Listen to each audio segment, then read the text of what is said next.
Sejak remaja, saya tertarik dengan berbagai kegiatan organisasi dan ekstrakurikuler. Meski resikonya sering menyita waktu belajar di sekolah.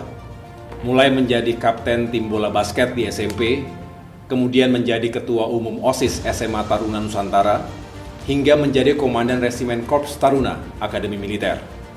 Dengan berorganisasi, saya belajar kepemimpinan dan kemampuan manajerial.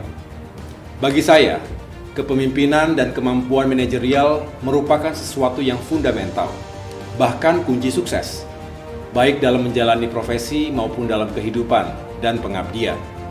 Kepemimpinan adalah ilmu dan seni untuk mempengaruhi hati dan pikiran orang lain, untuk memiliki visi dan misi yang sama, yang pada akhirnya melakukan aksi nyata dalam rangka mewujudkannya.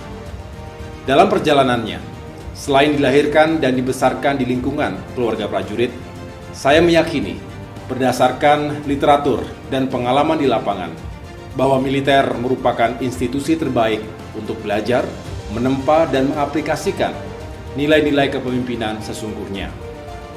Militer mengajarkan karakter dan integritas, komitmen dan tanggung jawab, disiplin dan loyalitas, kerja keras dan kerjasama, serta keberanian untuk mengambil keputusan yang sulit dengan waktu yang terbatas, penuh tekanan dan risiko yang tinggi.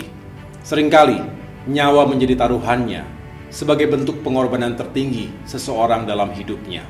Itu mengapa saya memilih untuk menjadi seorang Taruna Akademi Militer. Alhamdulillah, lulus dengan peringkat terbaik, dan kemudian meniti karier sebagai perwira TNI. Dalam dunia militer, kepemimpinan yang handal dan efektif akan menentukan kesuksesan dalam memenangkan pertempuran dan menjaga perdamaian. Sebaliknya, kepemimpinan yang buruk akan membawa kehancuran dan kematian.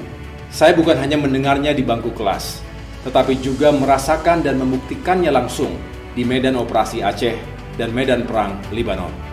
Prinsip-prinsip kepemimpinan militer tersebut ternyata berlaku universal dan tidak usang oleh zaman.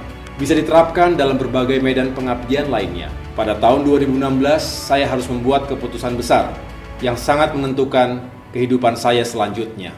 Para senior mengatakan, hampir 100% lulusan terbaik Akademi Militer menjadi jenderal dan mencapai puncak karirnya di TNI. Artinya, bagi saya menjadi jenderal insya Allah hanya soal waktu. Tapi semakin saya dewasa, saya meyakini bahwa pangkat dan jabatan bukanlah segalanya. Kualitas kepemimpinan dan pengabdian seseorang juga tidak ditentukan oleh pangkat dan jabatannya. Karena itu, saya memutuskan untuk memenuhi panggilan tugas, mendedikasikan diri dalam dunia politik dan kemasyarakatan, sesuatu yang jauh lebih luas spektrum dan kompleksitasnya. Tentu saya harus segera beradaptasi dari organisasi militer yang begitu kaku dan hierarkis ke lingkungan politik yang begitu cair dan demokratis. Keputusan besar untuk terjun langsung ke politik itu bukan tanpa alasan. Berbekal pengalaman yang saya peroleh melalui lintasan pendidikan, latihan dan penugasan, baik di dalam maupun luar negeri, saya ingin semakin memahami berbagai permasalahan bangsa. Hal ini juga didasari oleh dorongan kuat untuk bisa berkontribusi langsung, membantu kesulitan rakyat, dan memajukan negeri ini. Pengamatan saya, setelah lebih dari 3 tahun menjelajahi Nusantara, ke 34 provinsi dan ratusan kabupaten kota, dari Aceh sampai Papua, saya menyimpulkan bahwa tantangan terbesar bagi Indonesia adalah kualitas sumber daya manusianya. Penduduk Indonesia nomor 4 terbesar di dunia, dan dalam kurun 1 hingga 2 dekade ke depan, kita akan memasuki puncak bonus demografi. Populasi dunia juga diprediksi mencapai 10 miliar manusia.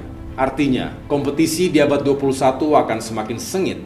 Bangsa-bangsa di dunia akan berebut energi, pangan dan air, serta sumber-sumber kehidupan primer lainnya yang semakin menipis jumlahnya.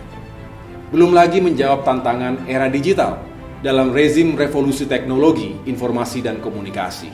Kalau Indonesia ingin menang, maka kita harus punya daya tahan dan daya saing bangsa yang tinggi. Karena bonus demografi tidak begitu berarti tanpa hadirnya bonus kompetensi dan bonus prestasi. Menyadari itu semua, saya tergerak untuk melanjutkan studi yang berfokus pada kualitas sumber daya manusia sebagai aset terpenting dalam pembangunan nasional menuju Indonesia Emas 2045. Saya merasa bersyukur dan bangga saat ini berkesempatan untuk menimba ilmu dalam program Doktor Pengembangan Sumber Daya Manusia di Sekolah Pasca Sarjana Universitas Airlangga, salah satu universitas terbaik di Indonesia. Selain mengapresiasi kredibilitas dan reputasi akademik Unair selama ini, termasuk para dosen dan sivitas akademika lainnya yang luar biasa, saya juga ingin lebih dekat dengan masyarakat Jawa Timur yang begitu beragam dan dinamis. Sebagai mahasiswa, saya mendoakan dan berharap semoga Unair semakin mengokohkan posisinya sebagai World Class University, juga Center of Excellence, yang semakin hebat pendidikan dan pengajarannya, penelitian dan pengembangannya, serta pengabdiannya kepada masyarakat. Selamat Disnatalis Universitas Airlangga. Dirgahayu selamanya.